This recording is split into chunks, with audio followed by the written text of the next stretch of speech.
Thank you for joining us this afternoon at this Commonwealth Observer Group press conference.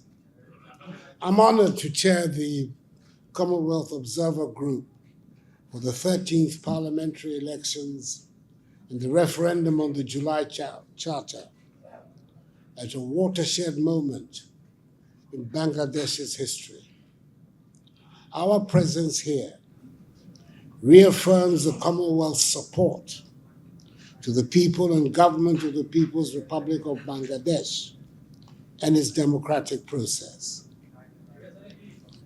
Let me, at the outset, commend the people of Bangladesh, the Bangladesh Election Commission, including the election officials, law enforcement agencies, and the interim government for the peaceful and orderly manner in which the parliamentary elections and the referendum were conducted. This Commonwealth Observer Group is an independent body that will make recommendations to the Commonwealth Secretary General. Our mandate is to offer an informed and impartial assessment of the entire electoral process according to standards for democratic elections as set out in the Declaration of Principles for International Election Observation and in the 2018 Revised Guidelines on Commonwealth Election Observation.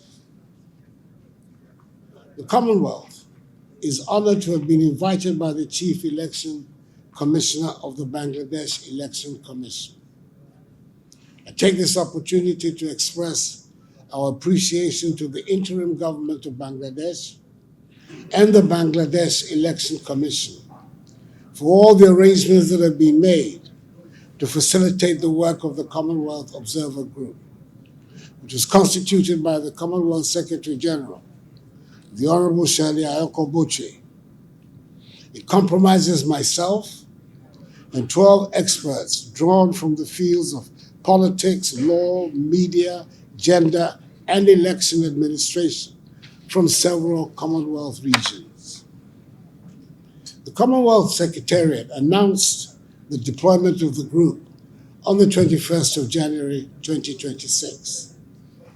We arrived in Dhaka on 4th February, having been preceded by a Commonwealth Secretariat staff team that has been in the country since 30th January.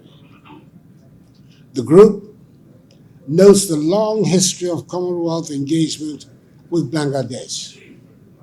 The Commonwealth admitted Bangladesh as its 34th member on 18th April 1972, after her independence in December 1971.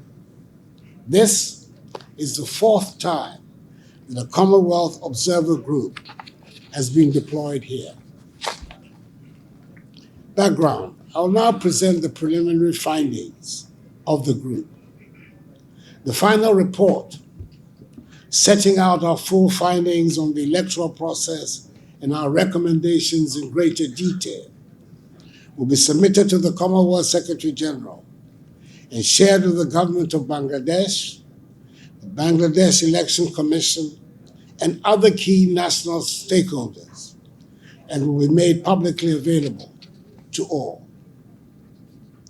On 10th February, we deployed in teams across the 8 divisions of Bangladesh in Baridhara, Chattogram, Dhaka, Khulna, Mymensingh, Rajshahi, Rangpur, and Sylhet to observe the pre-election activities and election day. Let me begin with the pre-election environment.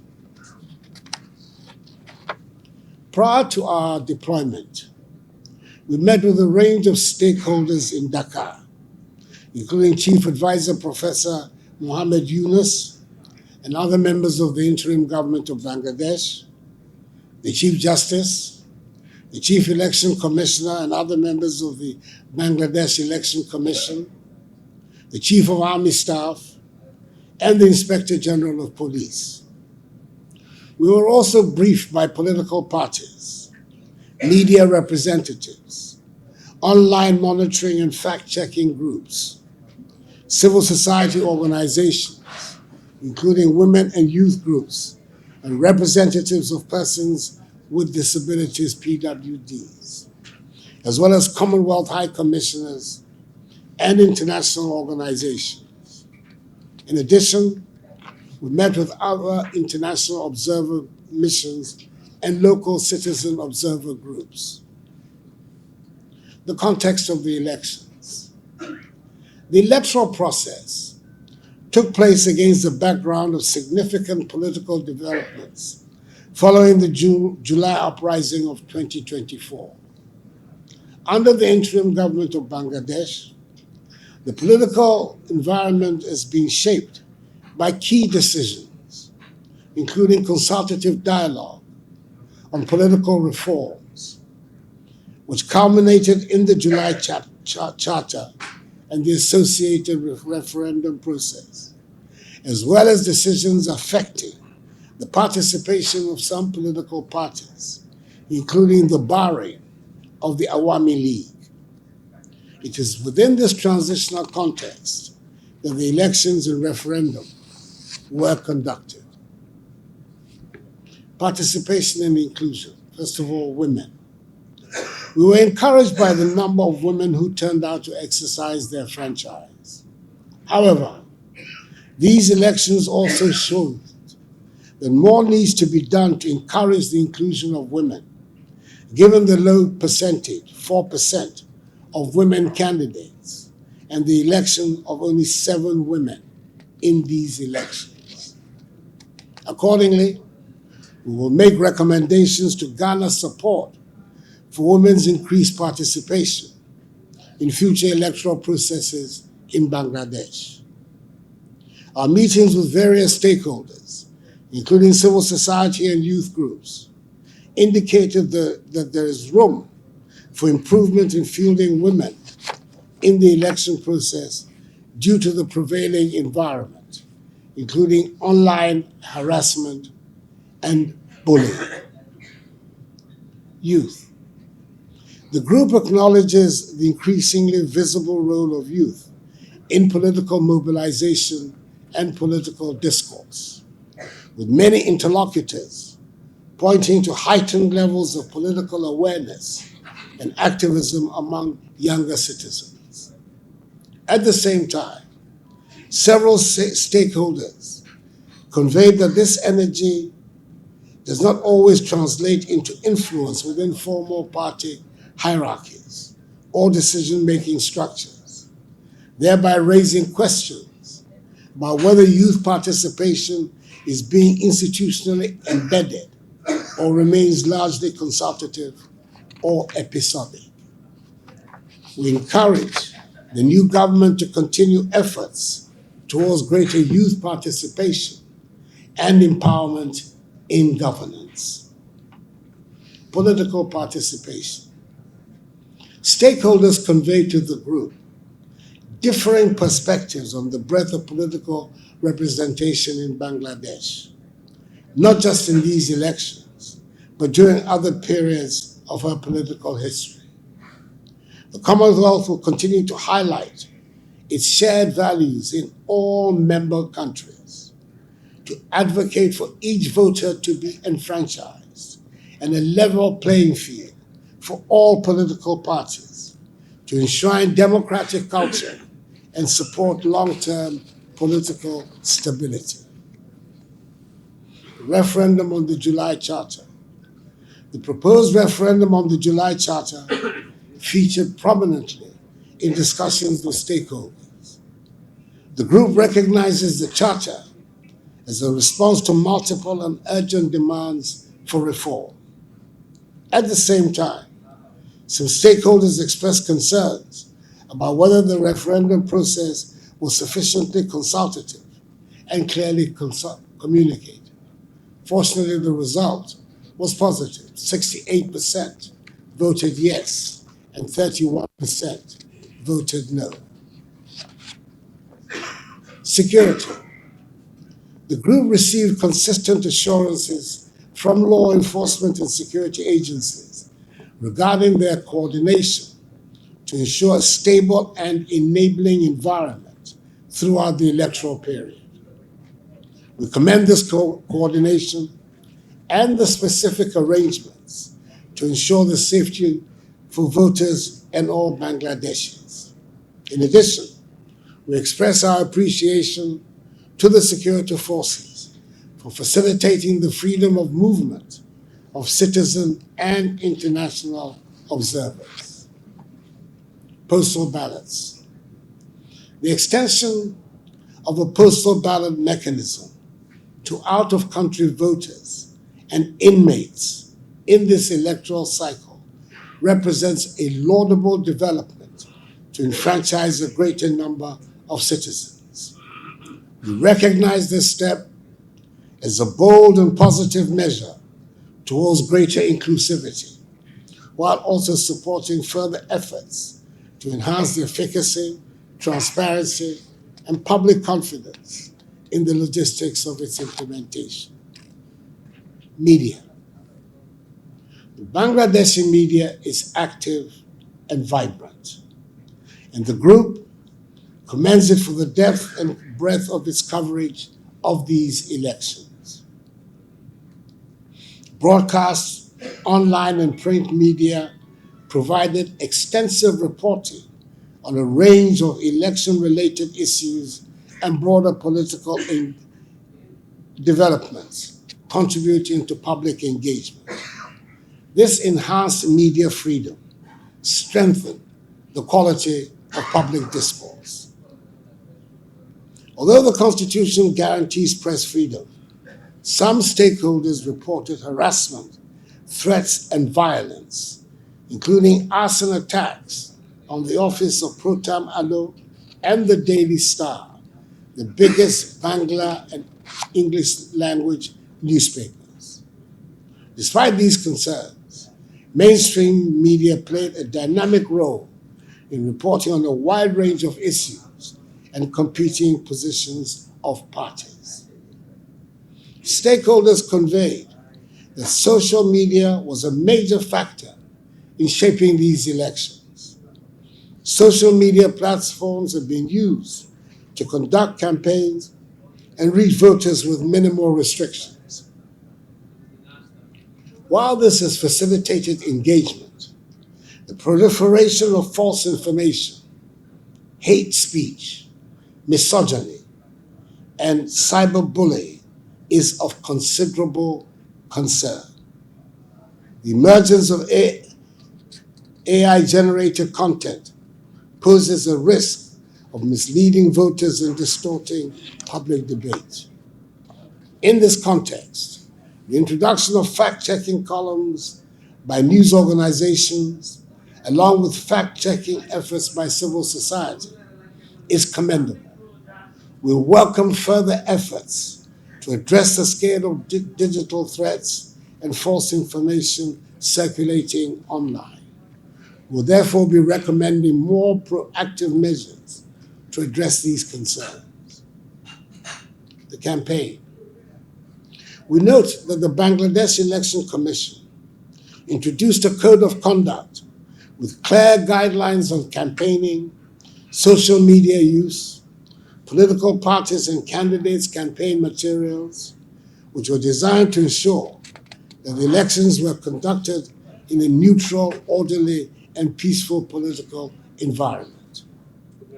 The group notes that aside from isolated incidents, the campaign environment was generally vibrant, festive, and well attended by party supporters. The code of conduct only allowed the use of portrait or party symbols on campaign materials in black and white, except for billboards, and we observed that for the most part, this was largely respected. Election day. The group noted a peaceful atmosphere prior to the opening of the polls.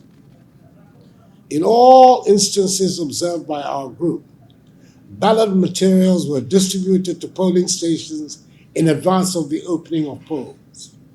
Polling staff followed pre-poll procedures in accordance with prescribed guidelines. The opening and conduct of poll. Polling stations opened on time. Opening procedures were implemented in a professional manner. Voting was conducted in a peaceful manner, with procedures largely followed. While a few isolated incidents were reported, these didn't appear to affect the overall conduct of voting in a systemic manner. In all polling stations visited, relevant information for voters in relation to the location of their voting stations was clearly displayed. We observed the polling stations had separate queues for men and women. Most polling stations were divided into 2 or more streams, which aided queue management. Overall, the polling officials conducted their duties with professionalism and diligence. Postal ballot. The group was able to observe postal ballot counting in some locations and notes that prescribed procedures were followed. Polling agents were observed in all polling stations. In general, they conducted themselves professionally throughout the voting process. Citizen and international observers.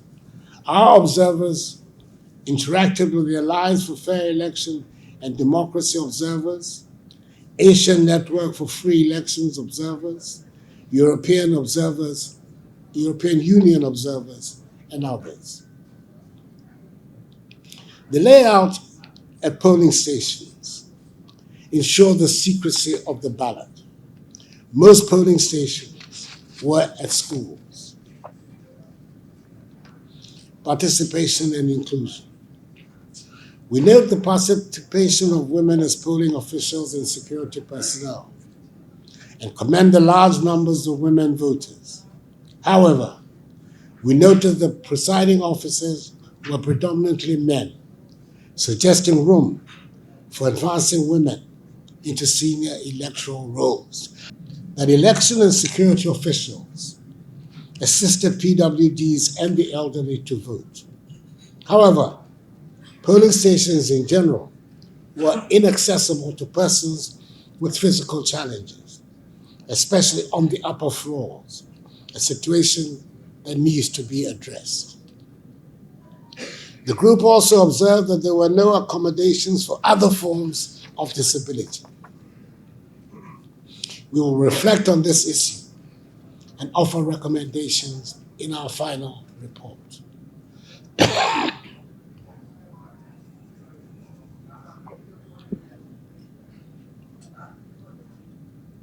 Security. We observed the presence of police and other security officials in all polling stations. They were professional and enabled an orderly and peaceful atmosphere. We observed the introduction of CCTV at polling stations and body cameras on security personnel. These measures enhance security without compromising the integrity of the process. Close of polls and tabulation.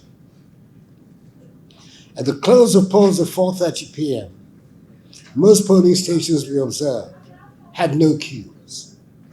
We observed that polls generally closed on time and polling officials adhered to procedures. Our observers followed the results process from polling stations to returning officers' locations in various constituencies. We observed the transparent nature of the count at polling stations, as well as the counting of postal ballots. Conclusion and post-election period. While the group has noted isolated reports of post-election tensions, we encourage all stakeholders to continue to promote calm and peaceful conduct during the post-election period and to resolve any disputes through the relevant legal channels. Looking ahead to the next election cycle, we encourage the Bangladesh Election Commission to conduct a post-election review, including of all observer recommendations, as is consistent with good practice. We urge it to consider establishing an appropriate domestic mechanism to implement recommendations of our final report. We also call on the Commonwealth Secretariat and other international partners to remain ready to support Bangladesh in this regard. The people of Bangladesh have exercised their democratic rights to seek the fulfillment of their aspirations. We encourage them to be magnanimous and united in their shared democratic future. Thank you. The Honor Bad.